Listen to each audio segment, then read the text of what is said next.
Bom dia, está começando mais um programa MAC Notícias. Confira agora os destaques do dia. Veja como a reação da economia influenciou no comércio popular brasileiro. Artistas de rua se apresentam diariamente na famosa Avenida Paulista. Vamos conhecer alguns deles hoje na nossa reportagem. Acompanhe também o que são os jardins verticais e como eles estão sendo instalados aqui na cidade. O novo ensino médio trouxe algumas mudanças. Nossa matéria vai mostrar quais são elas. MASP lança plataforma em parceria com Google Arts and Gallery. Confira a vida de animais de estimação que são tratados como verdadeiros filhos. Crianças não brincam mais como antigamente. Hoje elas preferem videogame. Mas veja quais são os riscos que isso traz para a saúde. Falando um pouco de cultura, uma boa dica para o final de semana é a exposição Castelo Rá-Tim-Bum. Não perca! Tudo isso você confere aqui no MAC Notícias.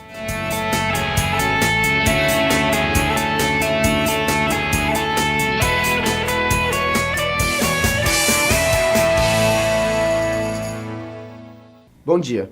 A economia brasileira dava sinais de reaquecimento. A inflação se estabilizava e os preços também. Mas será que o comércio já sentiu essas mudanças? O repórter Vinícius Bolaina foi à movimentada 25 de março e conversou um pouco com lojistas e consumidores. Promoção é aqui, hein? Blusas a partir de R$20 aqui, ó. Nessa crise, os consumidores tentam de diferentes formas não deixar as datas passarem em branco, mas sem se complicar nas contas. Nesse ritmo, os lojistas também tentam se virar com um movimento menor nesse ano, como é o exemplo do que acontece na Rua José Paulino, local que é sinônimo de bons preços e que normalmente recebe um grande número de pessoas nessa época do ano. A crise afetou mesmo. A crise afetou bastante o comércio. Com a crise econômica, datas comemorativas como o Dia das Mães e o Dia dos Namorados viram uma incógnita quando o assunto é presente. Quais os reflexos que isso traz no mercado e como consumidores e comerciantes veem o momento econômico do país? Essa crise, do jeito que está, caiu muito a renda aqui, né?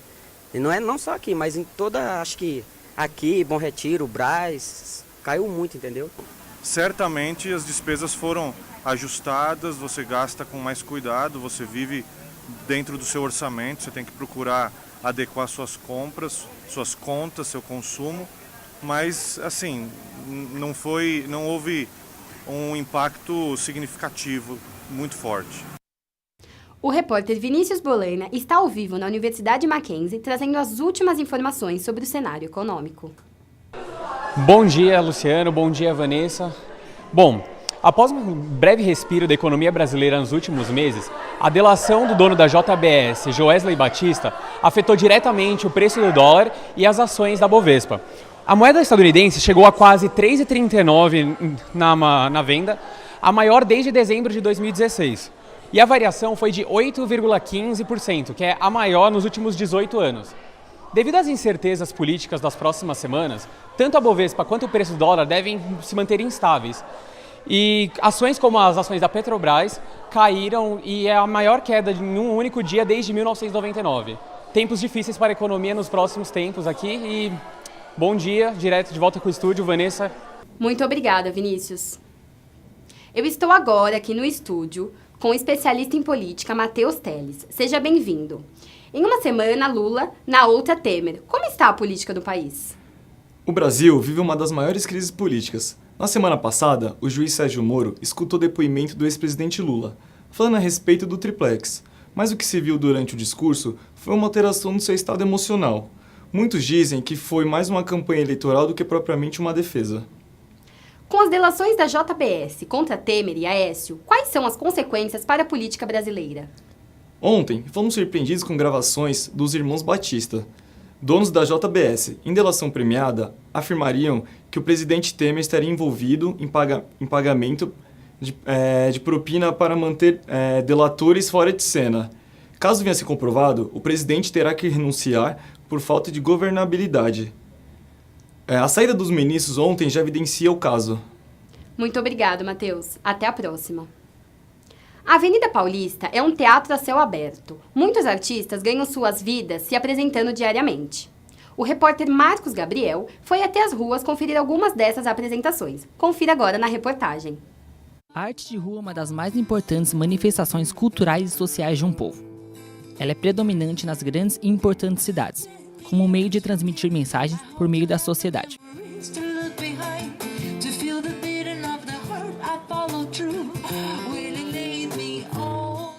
Até outro dia me perguntaram no Instagram, né, por que tocar na rua?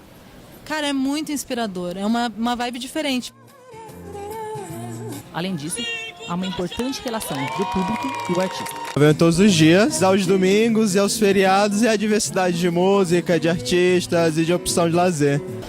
Eu sinto que eu estou fazendo um pouco do meu dever como artista de levar a arte a um lugar que é acessível.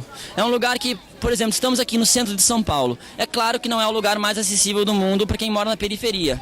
Porém, ainda é um lugar onde a gente pode apresentar a arte e pode não cobrar por ela, e sim só passar o chapéu, que é uma tradição milenar dos artistas da rua. Quando eu estou na rua apresentando, estou sentindo que estou levando isso, estou levando arte mesmo na rua, né? E saindo desse esquema de só se publicitar, né? Eu acho que é um espaço rico para as pessoas mostrarem seu trabalho, né? Você vai ter desde jazz, blues, folk, até mesmo rock, e rola Michael Jackson ainda por aí, né?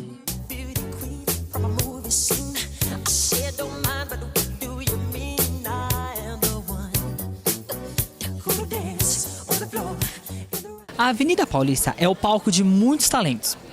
Todos os dias, cantores, compositores, artistas, músicos e pintores vêm até aqui para mostrar suas habilidades. Por isso, vir até a Avenida Paulista significa encontrar um cenário repleto de diversidade cultural. A Avenida Paulista também é reduto de artesãos. O repórter Vitor Irajá foi até lá mostrar algumas dessas pessoas. Cuidado desatentos. Ao andar pela Avenida Paulista, os mais distraídos podem ignorar as cores e os timbres que um dos cartões postais da cidade proporciona. O artista plástico Giovanni da Silva conta que, devido às dificuldades do mercado de trabalho, resolveu pintar, expor e vender na avenida, mas nem tudo são flores. Aí ontem eu cheguei, armei como de costume minhas coisas aqui. Aí os policiais vieram e disseram que eu não poderia ficar aqui, que a prefeitura não estava querendo mais, entendeu? E eu tive que recolher as coisas e não sei. Aí hoje eu voltei novamente para ver se eu consigo permanecer aqui, porque é a única fonte de renda que eu estou tendo no momento, entendeu? De acordo com a última pesquisa nacional por amostra de domicílios do IBGE, 32 milhões de brasileiros trabalham na informalidade. Com 13 milhões de desempregados, taxa recorde no país, muitos trabalhadores procuraram migrar do trabalho com carteira assinada para o trabalho informal. Muitos artistas, porém, fogem da gravata por outros motivos. O artesão Gigi Molina, vindo do Chile, de Augusto Pinochet, ilustra a capital paulista com a música de seu país e vem em São Paulo, a terra que lhe deu liberdade artística e financeira. Aí conheci brasileiro lá no Chile, em Santiago, aí falou, vai morar no Brasil, que lá pode trabalhar na rua. Aí eu vim morar aqui no Brasil, ali contei todos os hippies trabalhando na rua. Aí eu fiquei aqui no Brasil. Aí muitos amigos foram para a Europa, não? Eu fiquei morando no Brasil. Aqui me di bem. Só vendendo artesanato, eu comprei minha casa, comprei meu terreno, criei meu filho, paguei a faculdade do meu filho, não? Só com artesanato, não? Uns por amor, outros por necessidade, artistas de rua floreiam a cinzenta correria da cidade que não para, buscando o pão de cada dia em tempos nada fáceis. A capital paulista está passando por algumas transformações. Os jardins verticais estão cada vez mais presentes nas ruas da cidade. Acompanhe na reportagem de Gustavo Iadomari como foi possível a instalação dos jardins na cidade. A cidade de São Paulo vem passando por uma transformação verde. Jardins verticais e, mais recentemente, um corredor começam a colorir a selva de pedra.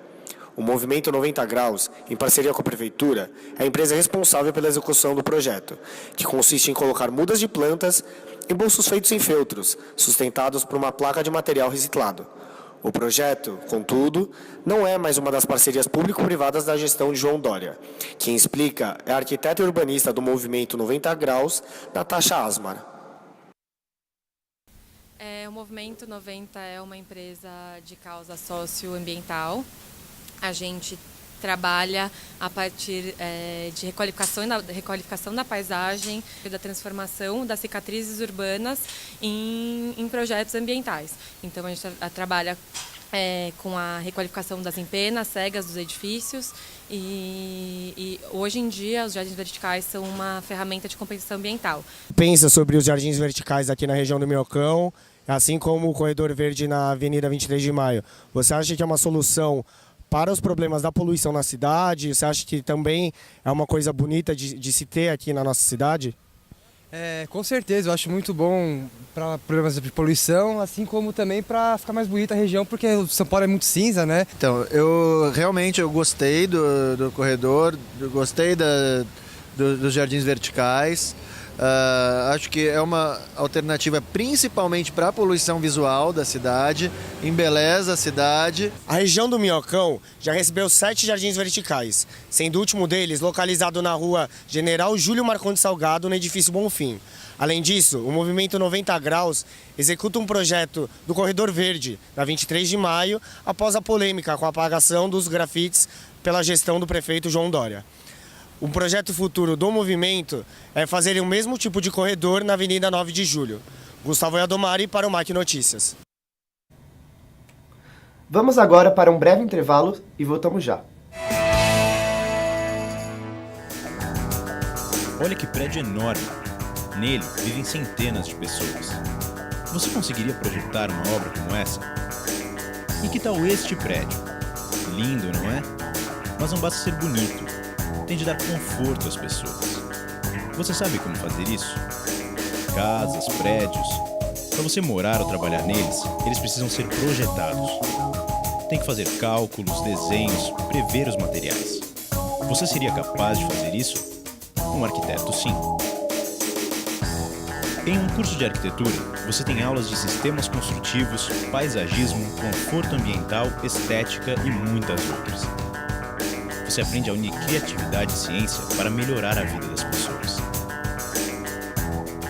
Mackenzie, há 140 anos formando gente que vai mudar o mundo.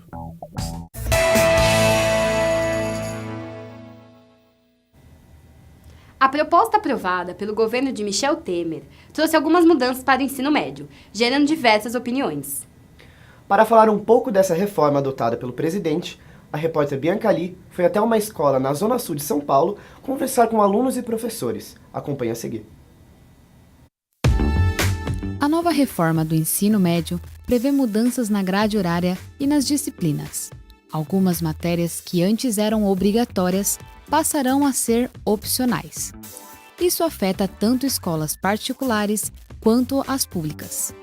É o caso da Escola Estadual Caetano de Campos, localizado no bairro Consolação, na capital de São Paulo. Nós vamos voltar aos modelos de 30 anos atrás, onde o aluno escolhia do que ele gostava mais. A reforma tem de ser mais pensada, mais discutida, né? Já para os estudantes, a reforma contribuirá para o futuro profissional. Os alunos terão liberdade para escolher as matérias que eles desejam estudar. Assim você não será obrigado a estudar aquilo que de fato você não tem o mínimo interesse. O outro ponto é que as escolas particulares não pretendem fazer tal reforma. E o vestibular, também até onde se sabe, não deve ser mudado. E aí, se eu tenho alterações, eu acabo aumentando ainda essa diferença e contribuindo para essa desigualdade ficar ainda maior. Atualmente, a carga horária nas escolas do ensino médio é de 800 horas. Segundo o presidente Michel Temer, ao portal G1, o período escolar deverá ser ampliado para 1.400 horas anuais por um período de 5 anos. Emmanuel Macron, do partido En Marche, venceu as eleições presidenciais francesas. Vitor Irajá comenta as perspectivas do futuro governo da França. A eleição de Emmanuel Macron como presidente da França afastou o fantasma Le Pen do Palácio do Élysée. Os 34% de votos da extrema-direitista, porém, fazem Rousseau estrebuchar nas catacumbas. No mundo que demanda mais do que nunca entendimento, Trumps, Le Pens e Bolsonaros aprisionam qualquer dita virtude da política. Os corações tão inflamados por discursos cruéis reescrevem os valores de liberdade, igualdade e fraternidade em escombros de um mundo mais justo. O MASP lançou em parceria com o Google uma plataforma onde é possível ver as principais obras sem comparecer ao museu. O repórter Giovanni Antonelli foi até o museu para ver o que as pessoas pensam sobre isso. Bom dia, Vanessa. A parceria entre o MASP e o Google levantou questões quanto à sua eficiência. Aqui comigo, o professor mestre em História da Arte e Educação vai sanar nossas dúvidas. Bom dia, William. Na sua opinião, o MASP ele vai continuar sendo visitado? Olá, Giovanni, bom dia. Eu agradeço primeiro a oportunidade de participar dessa entrevista. Eu acho que não. Eu acho, no caso, inclusive, que isso vai ajudar a, no caso, ampliar a linha de conhecimento que se tem sobre o MASP e sobre os espaços que se fazem, em exposição, tanto em São Paulo, quanto no mundo inteiro. A gente sabe que essa nova plataforma, ela não é única do MASP, né? Outros 70 países já usam, né? A gente tem mais de 60 mil obras, né, que a gente consegue ver através dessa única plataforma. Isso pode ajudar, né, porque amplia as questões de você chegar até o museu. Uma outra coisa interessante que a gente pode pensar é que a gente vê que quando, no caso, um professor, sobretudo da rede pública, por exemplo, ele pode usar isso em sala de aula, né? Ele pode utilizar em trabalhos se, no caso, de repente, ele não for até os espaços onde se fazem exposições. Então ele tem agora um material a mais para poder desempenhar as atividades em sala de aula e depois fazer um projeto, né, que seja, no caso, junto ao museu. Então o professor é mais um aplicativo que vai auxiliar na sala de aula. Um ponto importante também, que eu acho que a gente pode destacar, né, que teve, no caso, recentemente, a própria Unesco falou isso, 70% dos brasileiros não têm acesso a museus e espaços de cultura. Então, é mais um adendo para a gente ver a importância de uma plataforma, um aplicativo como esse, que vai subsidiar o trabalho dos professores e da própria comunidade que lida com a temática cultura em sala de aula. A gente faz também aí um grande paralelo entre o museu de ontem e o museu de hoje, né? O museu de ontem era um espaço onde as pessoas iam, às vezes obrigadas, às vezes não, né? E agora o espaço ele está interativo, ele tem entretenimento. Isso aí são graças às novas tecnologias. E o museu, os curadores, as pessoas responsáveis, né, por nos oferecer cultura de certa forma, elas têm que estar antenadas a essas novas tecnologias, numa era de virtualidades, né, para poder acompanhar as novas tendências do que se pensa em tecnologia, né, principalmente em arte. Obrigado, William. Uma correção, o William é professor mestre em Educação, Arte e História da Cultura. Voltamos aos estúdios. Muito obrigado, Giovanni. Que ter um filho traz grande custo, isso todo mundo já sabe. Porém, muitas pessoas têm considerado animais de estimação como filhos de verdade, tratando eles com cuidados excessivos. A repórter Marcela Sanches foi ao pet shop saber mais sobre isso. Que os cães são os melhores amigos do homem não é novidade para ninguém. Eles estão sempre dando e pedindo carinho e atenção. Mas até onde vai a retribuição do ser humano a este afeto? Será que há um limite? Marisa Paziana Cade é dona do Yorkshire Toy, que há 8 anos acompanha ela e sua família no dia a dia. Qual a sua média de gastos com o cachorro entre pet shop e outros serviços? Então, a gente tem que gastar com pet shop e com ração. Aí dá uma média mais ou menos de uns 200 e poucos reais por mês. E quais são os serviços que vocês usam? Pet shop, veterinário? Sim, é pet shop, veterinário e a gente também usa um hotelzinho quando nós vamos viajar. Qual foi o maior gasto que você já teve? Já teve alguma vez que ele ficou doente, alguma coisa assim? Então, a única vez que a gente gastou um dinheiro maior com ele foi na hora de castrar, mas acho que o maior gasto foi na hora que a gente comprou ele mesmo. Vitória Frigério fez trabalho voluntário na ONG Anjo Animal. Qual foi seu maior gasto com o cachorro até hoje? Olha, o meu maior gasto foi ano passado e ano retrasado, foi quando eu ganhei um American Bully, uma fêmea, e aí já começou a loucura aí. E aí foi loucura atrás de loucura. Quando ela tinha um ano e pouco, ela teve displasia coxofemoral, e aí a gente teve que fazer cirurgia, fez fisioterapia, foi muito mais gastos. Foram 2 meses assim, batalhando muito, com muitos gastos. Desde que eu peguei ela nesses 2 anos, foi mais de 10 mil reais em tratamento, principalmente. Como vimos, hoje em dia as pessoas não medem esforços para cuidar dos seus cães. E no mercado podemos encontrar desde serviços básicos, como banho e tosa, até os mais sofisticados, como daycare, hotelzinho e salão de beleza. Andréia é sócia proprietária do Clubinho Pet, localizado no bairro de Higienópolis, em São Paulo. Conta um pouquinho mais de onde veio essa ideia de oferecer um tipo de spa para cachorro. A ideia do Clubinho é ser uma segunda casa.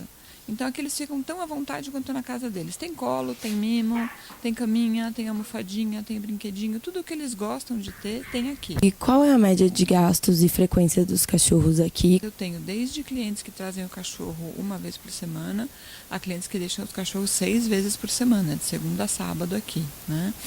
Esses clientes, por exemplo, que deixam o cachorro de segunda a sábado, são clientes que vão dar todas as vacinas aqui, que vão dar banho toda semana aqui, que vão utilizar o nosso transporte todos os dias. Então, esse cliente certamente tem um gasto maior, né? Eu tenho clientes que só utilizam o clubinho para hotel. Mas são clientes que fazem viagem. Eu tenho uma cliente que faz viagens frequentes. A cachorrinha dela fica aqui 20, 30 dias direto. Aí vai para casa, fica 10 dias, volta para cá, fica mais 15, 20 dias. Então ela tem um alto gasto de hotel. E enquanto a cachorrinha dela está aqui, a mesma coisa. Banho, vacina, tudo o que ela precisa, a gente vai usando daqui, ração, etc. E depois a gente manda a continha para ela. O MAC Notícias vai para um breve intervalo e volta já.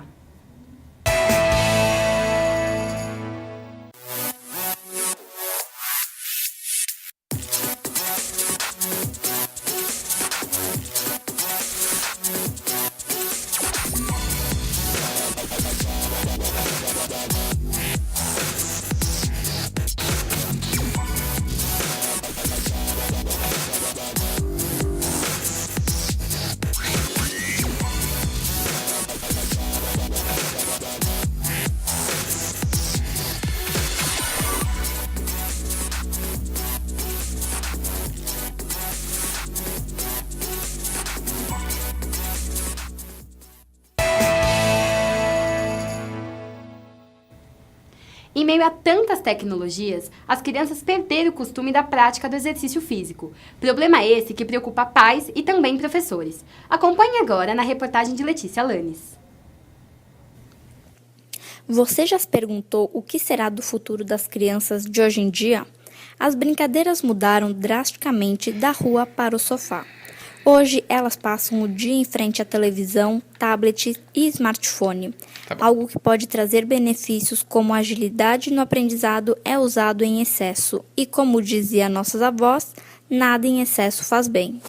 A Organização Mundial da Saúde divulgou em 2016 que 41 milhões de crianças com menos de 5 anos são consideradas obesas ou estão acima do peso. Além disso, ela pediu para que países criassem programas que incentivem crianças e adolescentes a praticarem esportes, já que 80% não praticam 60 minutos recomendados diários. Rodrigo de Sá é professor de educação física e dá aula em 2 escolas diferentes para crianças com idade entre 4 e 18 anos. Ele fala suas táticas para ajudar as crianças a saírem do sedentarismo. Então, é um processo meio que inclusivo, assim. Eu demonstro para eles e falo para eles qual seria o benefício da prática e dou um estímulo através de competição, porque para as crianças, dependendo da idade, se não for uma coisa competitiva, eles não vão fazer. Então, você tem que estimular através da competição e mostrando quais são os benefícios da prática. Com esforço e técnica, o incentivo ao esporte irá guiar as crianças para um futuro mais saudável. Elas sairão do sofá e voltarão a jogar e se divertir na luz do dia com seus amigos. Exercícios praticados ao ar livre ajudam a reduzir o risco de doenças e dão mais disposição para encarar o dia. O recomendado é praticar pela manhã, antes de começar suas atividades diárias, para ter um dia com menos estresse e ansiedade. A atividade praticada no ar livre libera a endorfina, que traz a sensação de felicidade e calma. Os benefícios não param por aí.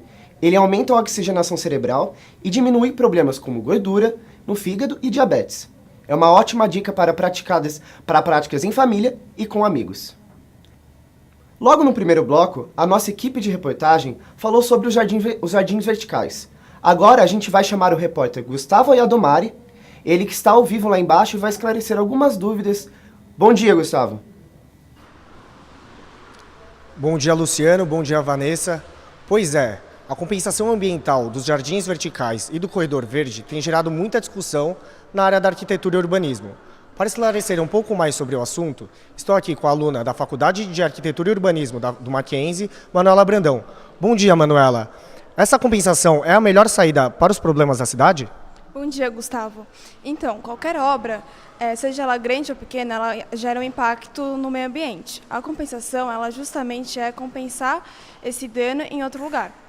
O que acontece é que eu, particularmente, não concordo muito com a compensação, pelo fato que não faz muito sentido você compensar o que você danifica em um lugar em outro lugar. Só que não entrando nesse mérito, e se da compensação mesmo, você jamais pode compensar árvores por paredes verdes. As paredes verdes, elas não conseguem gerar todos os benefícios que uma árvore consegue, que é fertilizar melhor o solo, deixar ele melhor, evitar enchentes, propor uma área melhor para a população. Também a árvore consegue sequestrar muito mais carbono, o tronco dela consegue captar cerca de 5 toneladas de carbono, coisa que a parede verde não consegue jamais, porque ela é coberta por folhas. As folhas têm cerca de 98% de umidade. Então não chega a ter capacidade de ter tanto carbono como uma árvore. E as paredes verticais, além de elas precisarem de uma estrutura muito maior, elas são dependentes, então elas precisam ter uma manutenção permanente, coisa que a árvore já não precisa. Então é algo mais caro e que você não consegue atingir tantos benefícios quanto a árvore fornece, né? E outro ponto é que as árvores, quando você compensa com árvores, você pode trazer para a cidade lazer através de parques, coisa que as paredes verdes não trazem. Mas a parede verde, ela é boa, o jardim vertical, no sentido estético, mas não como compensação. Se isso for feito particularmente numa empena cega, em outro, tudo bem, não tem problema. Agora, com compensação, você não pode comparar, porque não traz os mesmos benefícios e você não consegue atingir a mesma qualidade que uma árvore vai trazer. Muito obrigado, Manuela. De volta com vocês no estúdio. A série Castelo Rá-Tim-Bum marcou a infância de muitas pessoas. O programa de TV saiu das telinhas e se transformou em uma exposição. A repórter Ana Paula foi até lá conferir o espaço. A série Castelo Rá-Tim-Bum foi exibida entre 1994 e 1997. Ela conquistou gerações de fãs que se identificaram e aprenderam com seus episódios. Rá-Tim-Bum, o Castelo, está aqui no Memorial da América Latina. A série dos anos 90 tem espaço para seus personagens, objetos e cenários. Este ano, encontramos novidades que não vimos em nenhuma outra exposição. Em entrevista coletiva no auditório do Memorial da América Latina, Tiago Carvalho, gerente de comunicação, falou sobre as diferenças e inovações desta exposição. Nós queríamos fazer algo diferente que pudesse ser um novo marco para a cidade, um novo marco para o estado de São Paulo. E aí, pensamos em trazer o volta do Castelo Rá-Tim-Bum, mas queríamos um diferencial.